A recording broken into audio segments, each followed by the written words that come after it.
Hello my dear students. Last part में हमने देखा कि द फंडे हेड स्टोरी के राइटर आइजैक एसिमोव इस पूरी स्टोरी को फ्यूचर को इमेजिन करते हुए लिखते हैं। वो कहते हैं कि 17 मई 2157 यानी कि 17 मई 2157 को मार्गी उस रात अपनी डायरी में लिखती है कि आज टॉमी को एक बार फिर पुस्तक मिली। और जो वह पुस्तक थी वह बहुत पुरानी थी, उसके पन्ने पीले पड़े हुए थे, सलवटों वाले थे। और वह पुस्तक जो थी वह स्कूल के बारे में थी। वह पुस्तक टॉमी को अपने घर के अंदर अटारी में मिली। और यहाँ पे हमने देखा कि जो मार्गी थी वह 11 वर्ष की एक छोटी बच्ची थी, और जो टॉमी था वह 13 वर्ष का एक लड़का था। और जो मार्गी थी उसकी उम्र कम थी, इस वजह से उसने टॉमी से कम टेली बुक्स पढ़ी थी। चलिए आगे देखते हैं। मार्गी वाज स्cornful। मार्गी एकदम से घृणा से भर गई। स्कूल विद्यालय। What's there to write about school. विद्यालय के बारे में लिखने को क्या होता है। I hate school. मैं विद्यालय से नफरत करती हूँ। मार्गी ने जब सुना कि वह पुस्तक वो विद्यालय के बारे में थी तो एकदम से वह घृणा से भर गई और उसने कहा कि स्कूल स्कूल के बारे में लिखने को क्या है। I hate school. मैं स्कूल से नफरत करती हूँ। मार्गी ऑलवेज हेटेड स्कूल। मार्गी हमेशा विद्यालय से नफरत करती थी। But now she hated it more than ever. लेकिन वह अब इससे और अधिक विद्यालय से और अधिक नफरत करने लगी थी। The mechanical teacher had been given her test after test in geography. जो मशीनरी टीचर था, जो मशीनरी अध्यापक था, वह उसे ज्योग्राफी में टेस्ट के ऊपर टेस्ट दिए जा रहा था। And she had been doing worse and verse.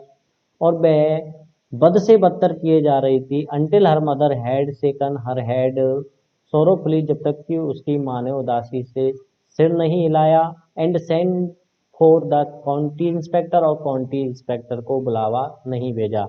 यानी कि देखो, वो राइटर कह रहा है कि जब मार्गी ने सुना कि वह पुस्तक विद्यालय के बारे में थी तो वह एकदम से घृणा से भर गई और उसने एकदम से नफरत से कहा कि स्कूल स्कूल के बारे में लिखने को क्या होता है। क्योंकि वह तो अपने समय का जो डिजिटल क्लासरूम होता था उसे स्कूल समझ रही थी।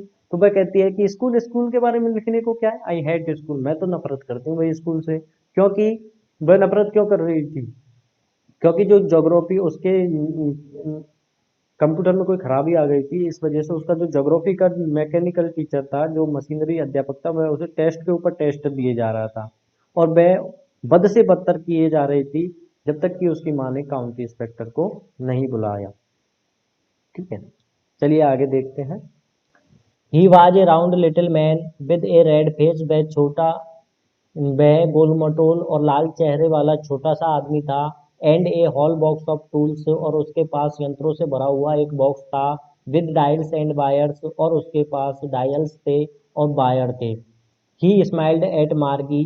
वह मार्गी की तरफ मुस्कुराया। And gave her an apple. और उसे एक सेब दिया। Then took the teacher apart. और फिर टीचर के कलपुर्जे खोल दिए। यानी कि उस जो रोबोट था या फिर जो कंप्यूटर था उसके पार्ट उसने, उसके भाग उसने खोल दिए। मार्गी हैड होप्ड।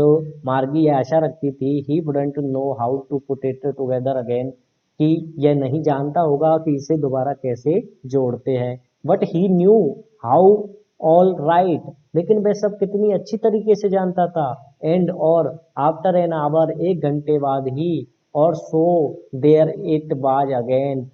वह जो उसका टीचर था यानी कि जो रोबोट या कंप्यूटर था वह उसके सामने था। एक घंटे बाद ही उसके सामने था।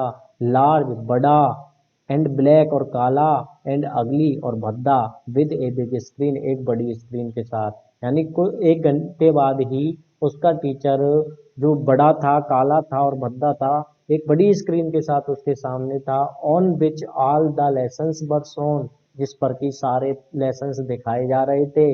एंड द क्वेश्चंस पर आस्क्ड। और क्वेश्चन पूछे जा रहे थे। That wouldn't so bad. यह इतना बुरा नहीं था। The part Margie hated. यानी कि जो क्वेश्चंस दिखाए जा रहे थे और जो लेसन्स दिखाए जा रहे थे वो इतने बुरे नहीं थे मार्गी के लिए। The part Margie hated most was the slot where she had to put homeworks and test papers.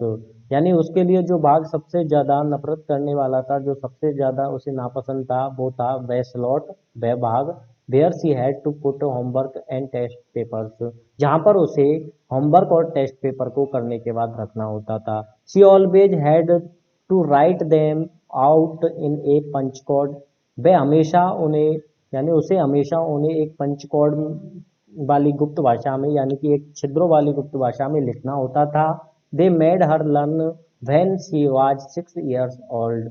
They made her learn उन्होंने उसे इसे तब सिखाया when she was 6 years old जब वह 6 साल की थी।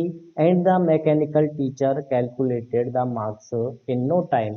और बिना समय लगाए उस मैकेनिकल टीचर ने उस मशीनरी अध्यापक ने उसके नंबरों को काउंट कर दिया, उसके नंबरों को कैलकुलेट कर दिया, यानी उसके नंबरों की गणना बिना ना के बराबर समय लगाए हुए उसने उसके नंबरों की गणना कर दी। चलिए आगे देखते हैं। The inspector had smiled after he was finished. जब उसने काम खत्म कर लिया तो वह मुस्कुराया। एंड पैटेड मार्गीज हेड और उसने मार्गी के सिर को थपथपाया। पैटेड पैटेड मीन्स होता है थपथपाना। ही पैटेड मार्गीज हेड उसने मार्गी के सिर को थपथपाया। He said to her mother उसने उसकी माँ से बोला it's not the little girl's fault Mrs Jones. उसने उसकी माँ से बोला कि भाई श्रीमती जॉन्स ये इस छोटी सी बच्ची की गलती नहीं है, इसमें इस छोटी सी बच्ची की कोई गलती नहीं है। I think the geography sector was geared a little too quick. मैं सोचता हूँ यानी मैं मानता हूँ कि जो ज्योग्राफी सेक्टर था, ज्योग्राफी का जो भाग था, गियर्ड यानी कि वो तेज चल रहा था, ए लिटिल टू क्विक थोड़ा सा, यानी कि वो कह रहा है कि मैं मानता हूँ कि ज्योग्राफी का जो भाग था वो थोड़ा सा तेज चल रहा था। दोज थिंग्स हैपन समटाइम्स और ऐसी चीजें कभी कभी हो जाती है। I have slowed it up to an average 10 years level और अब मैंने इसे 10 साल के जो बच्चे होते हैं उनके लेवल के अनुसार, उनके स्तर के अनुसार स्लो कर दिया है, धीमा कर दिया है। Actually the overall pattern of her progress is quite satisfactory. Actually वास्तव में द ओवरऑल पैटर्न यानी कि जो संपूर्ण नमूना है ऑफ हर प्रोग्रेस उस मार्गी यानी मार्गी की प्रोग्रेस का जो संपूर्ण नमूना है, उसकी उन्नति का जो संपूर्ण नमूना है इज क्वाइट सेटिस्फैक्ट्री वो काफी संतोषजनक है। सेटिस्फैक्ट्री मान होता है संतोषजनक, यानी जो मार्गी पढ़ रही है वो काफी संतोषजनक है। And he patted Margie's head again और फिर उसने दोबारा से मार्गी के सिर को थपथपाया। मार्गी वाज डिसअपॉइंटेड मार्गी निराश थी। शी हैड बीन होपिंग वह आशा कर रही थी they would take the teacher away altogether कि वो पूरी तरह अध्यापक को बाहर कर देंगे। They had once taken Tommy's teacher away for nearly a month.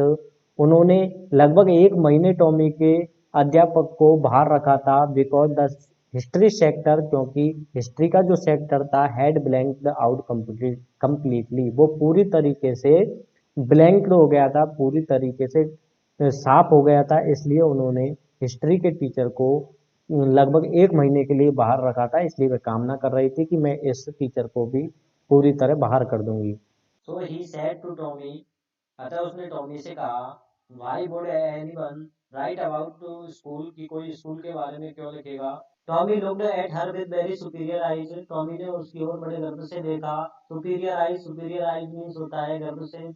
Because it's not our kind of school क्योंकि ये हमारी तरह के स्कूल नहीं है। स्टूपिड मूर्ख उसने मार्गी से कहा कि मूर्ख ये हमारी तरह के स्कूल नहीं है। This is the old kind of school ये पुरानी तरह के स्कूल है, पुरानी प्रकार के स्कूल है। That they had hundreds and hundreds of years ago जो कि बरसों और बरसों पूर्व यानी कि सैकड़ों और सैकड़ों पूर्व हुआ करते थे। ही एडेड लॉफ्टली उसने गर्व से जोड़ा। लॉफ्टली मीन्स इन ए सुपीरियर वे गर्व से। प्रोनाउंसिंग द वर्ड केयरफुली शब्द का सावधानी से उच्चारण करते हुए उसने गर्व से जोड़ा। सेंचुरीज अगो शताब्दियां पूर्व।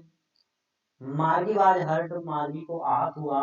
वेल अच्छा I don't know what kind of school they had all that time ago क्या मैं नहीं जानती कि वर्षों पूर्व किस तरीके के स्कूल हुआ करते थे।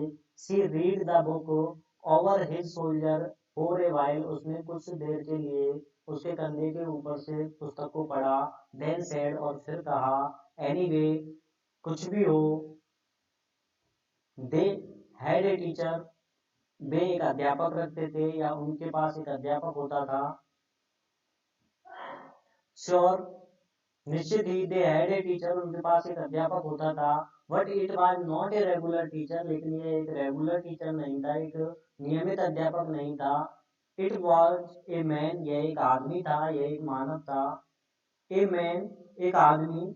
How could a man be a teacher, एक आदमी कैसे अध्यापक हो सकता है, मार्गी कह रही है, यानी जो टॉमी है वो कह रहा है कि निश्चित ही उनके पास अध्यापक नहीं था, सॉरी निश्चित ही उनके पास अध्यापक था, लेकिन वह रेगुलर अध्यापक नहीं था, वह एक मानव था। फिर मारी कह रही है ए मैन, एक आदमी, एक मानव। How could a man be a teacher, एक आदमी कैसे अध्यापक हो सकता है। फिर टॉमी कह रहा है वेल, अच्छा। He just told the boys and girls things, वह ठीक लड़के और लड़कियों को बातें बताता, एंड गेव देम होमवर्क, और उन्हें होमवर्क देता, एंड आस्क्ड देम क्वेश्चंस, और उनसे प्रश्न पूछता। आज के लिए इतना ही, आगे पढ़ते हैं नेक्स्ट पार्ट में। चलो लेते हैं अलविदा। पढ़ते रहिए, सीखते रहिए। Thank you for watching this video.